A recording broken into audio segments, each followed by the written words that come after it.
오늘은 어린아이의 신앙에서 청년의 신앙으로 라는 제목으로 하나님 말씀을 생각해 보기를 원합니다. 한번 따라해 보세요. 어린아이의 신앙에서 청년의 신앙으로. 저희 집의 막내는 위에 두 누나와 나이 차이가 많이 납니다. 그러다 보니까 막내 아이가 섭섭함을 느낄 때가 많은 것 같아요. 왜냐하면 누나들이 누리는 것을 막내가 쉽게 누릴 수 없기 때문에 그런 것이죠. 하루는 제가 큰아이와 둘째 아이에게 교통카드를 사주었습니다. 그러자 자기도 사달라는 거예요. 같은 자식인데 왜 차별하느냐? 왜 누나만 사주느냐? 그러더라고요. 울면서 조르는 아이를 보니까 가슴이 아팠어요. 그러나 안 된다고 단호하게 거절했습니다. 왜냐하면 이제 초등학교 2학년 아이에게 무슨 버스카드를 사줍니까? 지하철을 막 타고 다니라고요? 어려운 일이죠. 아이가 아무리 졸라도 부모는 아이 수준에 맞는 것을 주는 법이에요. 그것이 아이를 보호하는 길이고 바르게 키우는 길이죠. 하나님도 마찬가지입니다. 하나님이 우리를 잘 알고 계시죠. 그래서 우리가 기도를 많이 한다고 하더라도 하나님이 다 들어주시는 것이 아니라 우리가 감당할 수 있는 수준의 것만 하나님께서 선별하여 응답해 주시는 거예요. 신앙도 어린아이와 같은 신앙이 있고 장성한 자의 신앙이 있습니다. 교회를 많이 다닌다고 해서 오래 다녔다고 해서 장성한 자의 신앙이 되는 것이 아니고요. 연수가 짧다고 해서 어린아이 신앙이 그대로 머물러 있는 것도 아닙니다.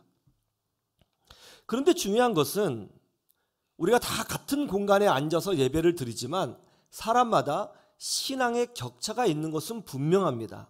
어린아이와 같은 신앙이 있고 장성한 자의 신앙이 따로 있습니다.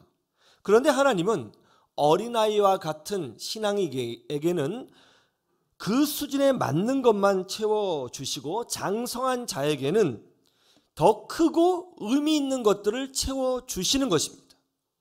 그래서 에베소서 4장 15절에 뭐라고 되어 있죠? 오직 사랑 안에서 참된 것을 하여 범사에 그에게까지 자랄지라 그는 머리니 곧 그리스도라 이렇게 말씀하신 것이죠. 신앙은 자라야 한다는 거예요. 그러면 하나님은 우리를 어떻게 성장시키실까요? 첫째로 고난을 통해서 우리를 성장시키십니다. 한번 따라해 보세요. 고난을 통해서. 오늘 말씀 10절 말씀을 같이 한번 볼까요? 10절 같이 보죠. 시작. 또 이스라엘 자손들이 길갈에 진쳤고 그달 14일 저녁에는 여리고 평지에서 유월절을 지켰으며. 여러분, 유월절이란 무엇이죠? 유월절이란 넘어가는 절기입니다. 유월이란 말 그대로 넘어간다라는 뜻이죠. 무엇이 넘어가죠? 하나님의 심판이 넘어가는 것입니다. 어떤 사이비 종교에서는 유월이라는 개념을 어떤 사람이 정통교회에서 사이비 교회로 넘어갈 때 사용하는 것을 봅니다. 사람이 넘어갔다. 그것을 유월이라고 부르더라고요. 그런데 이것은 성경을 왜곡한 것이죠. 유월이란 사람이 넘어가는 것이 아니고 하나님의 심판이 넘어간 것을 지칭하는 것입니다. 이스라엘 백성이 이집트에서 400년간 노예살이를 해야 했습니다. 그래서 하나님은 모세를 이스라엘의 리더로 삼으시고 그를 보내서 이스라엘 백성을 노예에서 해방하고자 하셨습니다. 그런데 하나님께서 이스라엘을 노예에서 해방시켜 주실 때에 10가지의 재앙으로 이집트를 심판하셨거든요. 그때 제일 마지막 재앙이 무엇이었느냐 하면 각 집마다 첫째 아들이 죽는 재앙 심판이었던 것입니다. 이집트 경내에 있는 모든 집안의 첫째 아이가 다 죽어야 합니다. 하나님의 엄중한 심판이죠. 그런데 이 심판을 면할 수 있는 길이 있어요. 그것이 뭐죠? 어린 양의 피를 대문 좌우 문설주와 대문 위에 있는 임방에 바르면 되는 것이죠. 그러면 하나님의 천사가 각 집안의 장자를 치는 심판을 할 때에 그 어린 양의 피가 보이면 이 집은 심판하지 않고 그냥 넘어가는 거예요. 이렇게 심판이 넘어가는 것. 그래서 이날을 유월절이라고 부른 것이죠. 그리고 이 유월절에 이스라엘 백성이 드디어 노예에서 해방되어 자유인이 되는 축복을 누리게 됩니다. 그래서 유월절에는 두 가지 의미가 있어요. 하나는 죄 용서와 구원, 그리고 다른 하나는 새로운 출발이에요. 죄 용서와 구원, 그리고 뭐라고요? 새로운 출발. 지금도 마찬가지예요. 예수님께서 어린 양같이 우리의 죄를 대신하여 십자가에서 죽으셨습니다. 그리고 십자가에서 피를 많이 흘리셨죠. 이 예수님의 십자가의 고난, 십자가의 피를 우리 마음에 바르면 하나님의 심판이 넘어가고 우리가 하나님의 자녀가 되는, 그리고 새로운 그리스도의 사람으로 시작되는 그런 은혜를 누리게 되는 것입니다. 그런데 하나님이 이스라엘에게 명령하셨어요. 가나안 땅에 들어가거든 너희들은 잊지 말고 이 유월절을 매년 지켜야 한다. 그로부터 40년 뒤 드디어 이스라엘 백성이 가나안 땅에서 유월절을 지키게 되었다는 것이 오늘 본문의 내용입니다. 자, 제가 금방 말씀드렸죠. 유월절에는 두 가지 의미가 있다고 했어요. 유월이라는 것은 첫 번째로 하나님의 심판이 넘어갔다, 그것을 기념하는 거다, 이렇게 말씀드렸죠.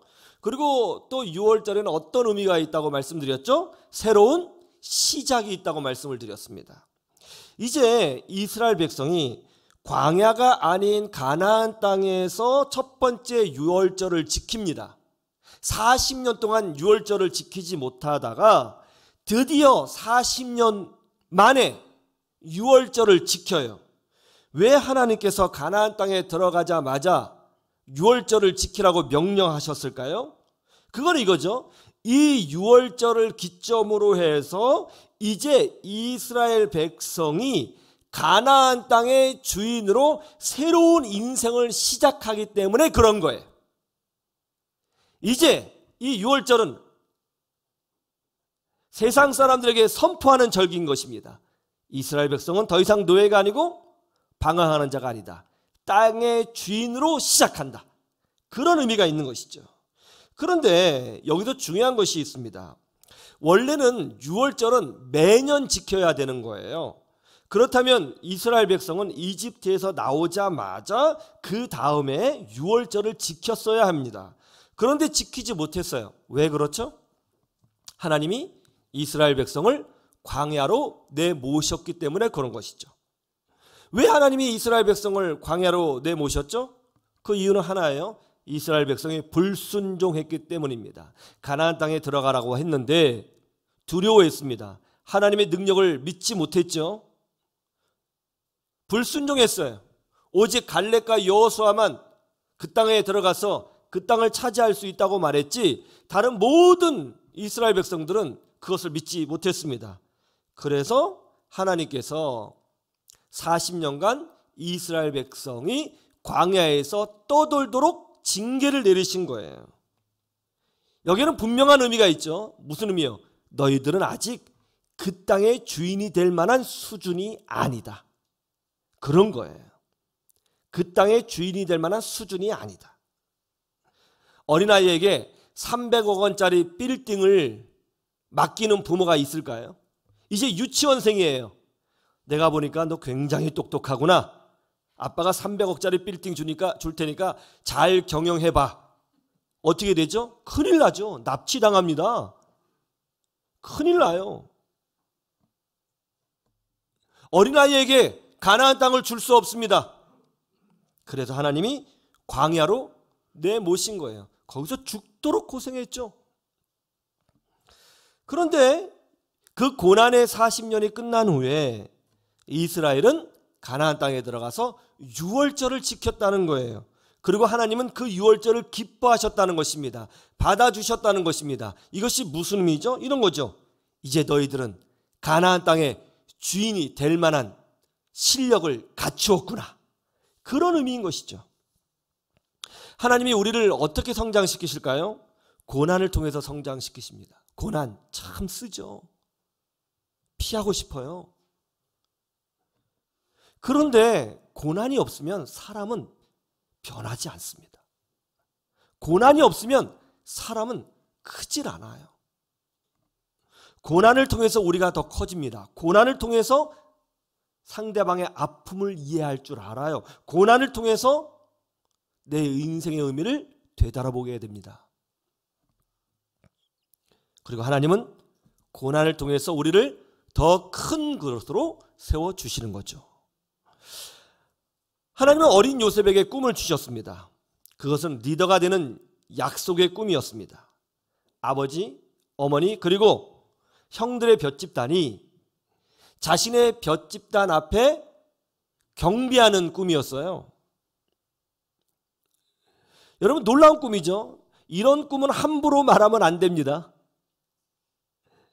왜냐하면 그 당시에 아버지 어머니가 고대 사회잖아요. 아버지 어머니가 자식에게 머리를 숙인다. 이건 굉장히 불쾌한 일입니다.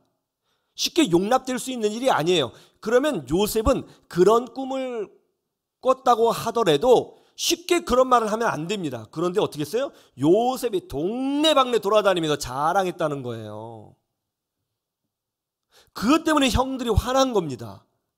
질투했던 거예요. 철이 없었죠. 그런데 그런 요셉이 다른 모습을 보여줘요. 놀라운 것은 그 요셉이 이집트 왕의 꿈을 해석해 줄 때 변화의 모습이 나타나는데요. 요셉은 이집트 왕의 꿈을 충분히 해석해 줄 수 있는 능력이 있었습니다. 그런데요, 요셉은 자랑하지 않습니다. 오히려 이렇게 말을 하죠. 임금님, 제가 꿈을 해석하는 것이 아니라 하나님께서 하시는 것입니다. 저는 그저 하나님께서 하시는 말씀을 전달할 뿐입니다. 하면서 선을 긋고 자신을 극도로 낮추죠. 더 놀라운 것은 요셉이 형들을 만났을 때요. 요셉이 총리가 됐습니다. 절대 권력을 가지고 있어요. 요셉의 손가락 하나면 사람이 죽고 삽니다. 그런데 자신을 노예로 팔아버렸던 형들을 만나게 되었어요. 화가 나죠. 이 형들 때문에 죽을 고생을 했잖아요. 부모님하고 떨어졌잖아요. 저 같으면 형들 딱 보자마자 여봐라, 볼 필요도 없다, 이랬을 것 같아요. 그런데 요셉이 뭐라고 그러는지 아세요? 두려워 떠는 형들 앞에서 두려워하지 마십시오. 나를 여기로 보내신 분은 형들이 아니라 하나님이십니다. 하나님이 하신 것입니다. 그러면서 요셉이 자기를 미워서 팔아버린 형들을 품어주고 자기 가족들을 다 데리고 오고 자기 가족들을 보호해서 얼마 되지 않는 한 족장의 집안을 큰 나라로 만들 수 있도록 힘을 썼다는 거예요. 요셉이 이렇게 바뀐 이유가 뭡니까? 그것은 요셉의 고난을 빼놓고는 설명할 수가 없는 거예요. 성도에게 무의미한 고난은 하나도 없습니다. 고난, 저도 고난을 많이 당했습니다. 참 씁니다. 힘들어요. 밤에 베개 눈물로 많이 적셨습니다. 그런데 우리는 그것을 통해서 성장합니다. 우리는 그것을 통해서 넓어집니다. 우리는 그것을 통해서 하나님을 배웁니다. 우리는 그것을 통해서 깊어집니다. 그리고 성장한 만큼 더 채워주시는 하나님의 은혜를 누리게 된다는 거예요. 더 놀라운 게 뭔지 아세요? 이 고난 뒤에는 반드시 6월절의 잔치가 있다는 거예요. 그리고 나를 인정해 주시고 세워주시는 하나님의 위로하심도 있다는 것입니다. 이 믿음으로 승리하시기를 주님의 이름으로 축원합니다. 두 번째는 어떻게 나를 성장시키느냐? 만나의 기적을 멈춤으로 성장시켜요. 한번 따라해 보세요. 만나의 기적을 멈춤으로. 12절을 보세요. 12절 다 같이 볼까요? 시작. 또 그 땅의 소산물을 먹은 다음 날에 만나가 그쳤으니 이스라엘 사람들이 다시는 만나를 얻지 못하였고 그의 가나안 땅에 소출을 먹었더라. 하나님이 이스라엘 백성을 살리시기 위해서 40년간 이스라엘 백성에게 만나를 내려주셨습니다. 심지어 이스라엘 백성이 광야에서 하나님을 대적하고 범죄했어도 하나님은 한 번도 만나를 멈추신 적이 없습니다. 그런데 오늘 본문에 보니까 만나가 멈추었다고 기록되어져 있습니다. 왜 하나님께서 하늘에서 내려주시는 양식인 만나를 멈추셨을까요? 그건 이거예요. 이제 하늘에서 뚝뚝 떨어져 먹여주는 만나를 먹는 그런 어린아이가 아니라는 것입니다. 예수님을 처음 믿으면 신비한 일을 많이 경험합니다. 그 중에 하나가 뭐냐면 초신자는요, 기도만 하면 응답돼요. 이것이 보통 초신자의 기적이라고 하잖아요. 참 신기해요. 이제 예수님 믿은 지 얼마 안 되면요, 이상하게 기도만 하면 응답됩니다. 그래서 신앙생활에 연수, 전문용어로 짬밥이라고 그러죠. 연수가 있으신 분들은 이런 이야기를 많이 해요. 권사님들한테 기도 부탁하지 말고 초신자한테 해. 그렇게 이야기를 많이 하죠. 왜요? 확률이 훨씬 높으니까. 초신자들은 기도만 하면 응답이 잘 돼요. 그런데 이상한 것이 뭐죠? 신앙의 초보를 벗어나면 그때부터 그런 기적이 싹 사라진다는 거예요.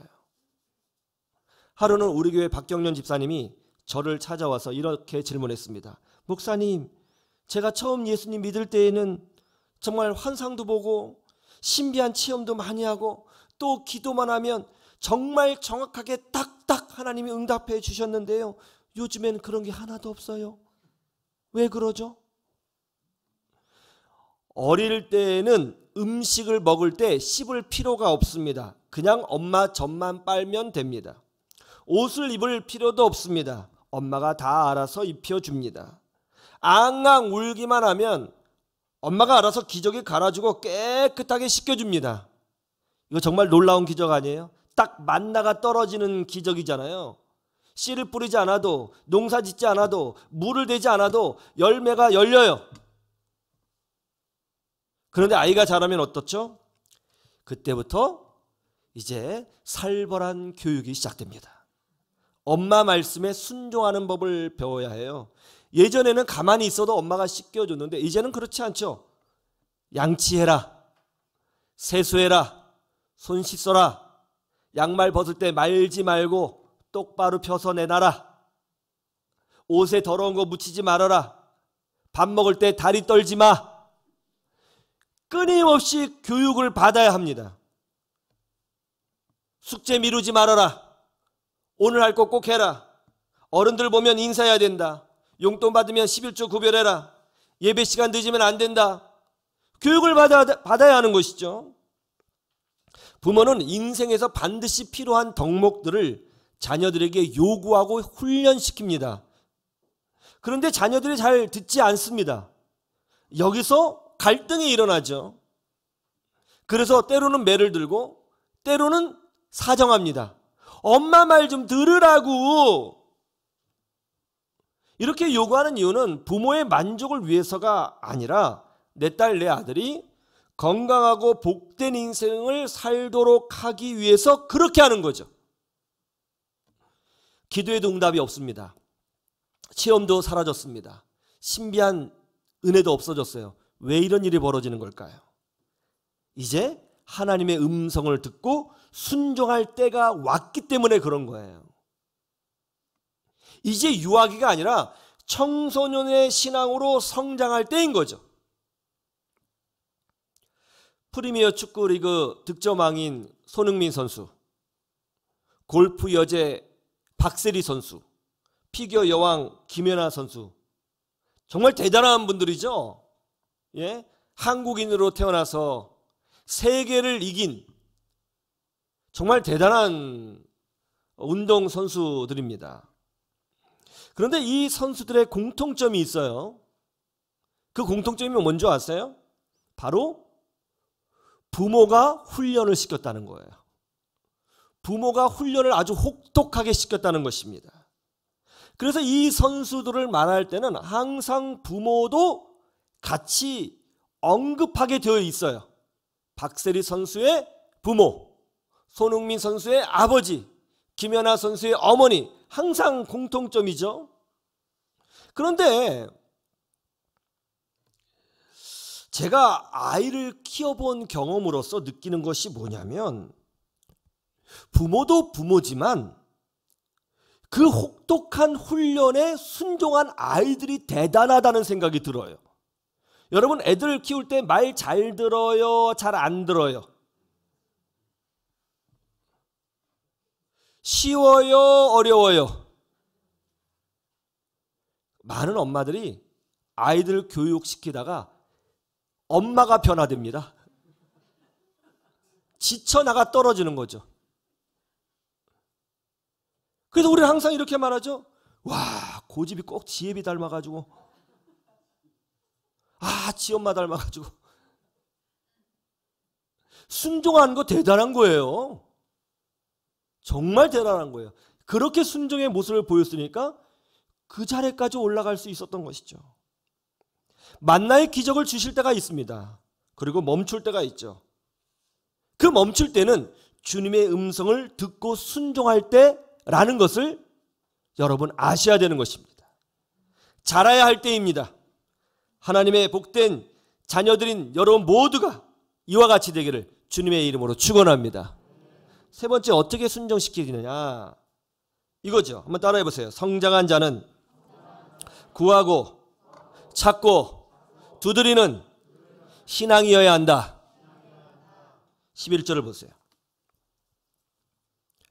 다 같이 볼까요? 11절 시작. 6월절 이튿날에 그 땅의 소산물을 먹되 그날에 무교봉과 볶은 곡식을 먹었더라. 아멘. 6월절 다음 날에 잔치가 열렸어요. 그런데 이스라엘 백성이 하늘에서 내려오는 만나로 잔치를 연 것이 아니라 그 땅의 소산물을 먹었다는 거예요.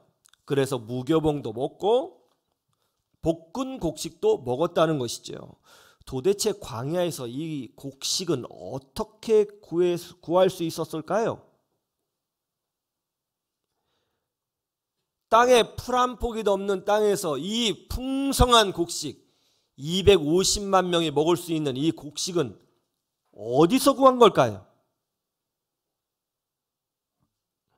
구하기 힘들었겠죠. 그럼에도 그들은 구했습니다. 어떨 때는 가나안 사람들에게 찾아가서 돈을 주고 곡식을 샀을 수도 있을 것이고요. 또 가나안 경내에 들어가서 떨어진 곡식을 주워왔을 수도 있을 것입니다. 어쨌든 이들은 곡식을 구했습니다. 아주 어렵지만 곡식을 구했어요. 그것으로 음식을 해먹었어요. 그리고 만나가 그쳤습니다. 아이가 어릴 때는 부모가 학용품을 다 골라줍니다. 그리고 부모가 알아서 필요한 것들을 채워주죠. 그런데 아이가 대학생입니다. 그런데도 아이에게 학용품을 골라서 채워주는 부모가 있을까요? 그랬다간 큰일 나죠. 아이가 다 알아서 하는 거예요. 그런데 학용품만 그렇게 하는 것이 아니죠. 부모가 말하지 않아도 그때부터 아이는 스스로 공부하기 시작합니다. 스스로 토익 준비를 하고, 스스로 영어 학원에 등록하고, 스스로 알바하고, 또 스스로 필요한 것들을 채워갑니다. 그런데 아이가 알바를 하다가 허리를 다쳤어요. 알바를 하지 못하게 되었습니다. 그럼에도 불구하고 아픈 허리를 붙잡고 아이가 알바를 하겠다고 집 밖을 나갑니다. 왜 아픈데 나가느냐라고 했더니 이번에 어학연수에 꼭 가고 싶은데 돈이 없다는 거예요. 그래서 가야 한다는 것입니다. 그 말을 가만히 듣고 있는 아빠가 너무 가슴이 아파서 한마디 합니다. 얼마 드는데? 그러자 분위기를 눈치챈 딸아이가 50만 원을 더 붙여서 잽싸게 말합니다. 350만 원이요. 떨리는 목소리로 아빠가 답변합니다. 알았어. 그 아빠가 해줄게. 알바 가지 마. 그냥 공부나 해. 하나님은 우리가 기도만 하고 앉아있는 것이 아니라 문제를 해결하기 위하여 구하고 찾고 두드리는 그런 믿음의 사람이 되기를 원하시는 거예요. 인생은 참 힘든 거예요. 어느 누구도 쉬운 사람이 없어요. 그러나 이 힘든 인생을 포기하지 않고 어떻게든 믿음으로 살아보려고 발버둥을 치는 그 과정에서 우리는 변화되고 성장하고 결국 나를 위로하시고 도우시는 하나님을 체험하게 된다는 거예요. 어제 우리는 교회에서 안수 집사님 주관으로 둘레길 여행을 갔습니다. 강원도 원주에 있는 소금산, 놀랍게 소금은 없었습니다. 안수 집사님들이 얼마나 수고를 많이 하셨는지 정말 재미있게 여행을 하고 왔습니다. 저도 정말 오랜만에 산을 오른다고 해서 몇 년 동안 묵혀 있었던 등산화를 꺼내서 신고 신나게 산에 올랐습니다. 산도 오르고 저는 출렁다리 처음 가봤어요. 예, 다들 무서워하는데 얼마나 좋은지 정말 흔들고 싶더라고요. 출렁다리도 가보고 그런 후에 내려오는데 글쎄 제 등산화 밑창이 떨어진 거예요. 덜렁덜렁 됐습니다. 이게 얼마나 힘든지 두 발짝 걸을 때는 괜찮은데 세 발짝에는 이게 반으로 접혀서 너무 힘들더라고요. 저희 아이가 뒤에서 그걸 세더라고요. 아빠 패턴이 있어요. 두 번, 세 번 걷다가 꼭 접혀요. 정말 그러더라고요. 얼마나 힘든지 내려오는데 너무너무 불편한 거예요. 그래서 급하게 내려오자마자 편의점에 가서 이제 슬리퍼로 이제 갈아 신었습니다. 그러자 우리 집사님 권사님들이 얼마나 저를 꼼꼼히 보는지 신발이니까 잘 못 볼 거라고 생각했거든요. 보자마자 목사님 슬리퍼 신고 오셨어요? 다 한마디씩 하시더라고요. 얼마나 부끄러운지. 근데 장로님이 그러시는 거예요. 아니 목사님 왜 슬리퍼 신고 계십니까? 그래서 제가 아니 내려오는 길에 밑창이 떨어져서 슬리퍼를 사서 신었다고 했더니 우리 장로님이 단번에 그러세요. 혹시 오랜만에 신으신 거예요? 예, 오랜만에 신었죠. 그러니까 우리 장로님이 뭐라고 하시냐면 목사님 신발은요 원래 안 신으면 밑창이 떨어집니다. 항상 신고 다녀야 됩니다. 신고 다녀야 신발이 튼튼하고 오래 갑니다. 깜짝 놀랐어요. 계속 눌러주고 계속 움직이고 계속 뭔가를 해야 신발이 더 튼튼하다는 거예요. 우리 신앙도 똑같아요. 어린아이에서 청년으로, 청년에서 장년으로 계속 성장하려고 노력해야 참된 성장을 경험하게 되는 것입니다. 그런 신앙이 건강한 신앙이에요. 그러므로 나는 계속 성장하리라 이렇게 결단하셔야 되는 것입니다. 나는 계속 성장하리라. 교회를 다니는 사람이 아니라 나는 계속 변화되고 성장하리라 결단하셔야 되는 거예요. 그래서 성장한 만큼 더 큰 것을 채워주시는 하나님을 경험하셔야 되는 것입니다. 그런 여러분 되시기를 주님의 이름으로 축원합니다. 축원합니다.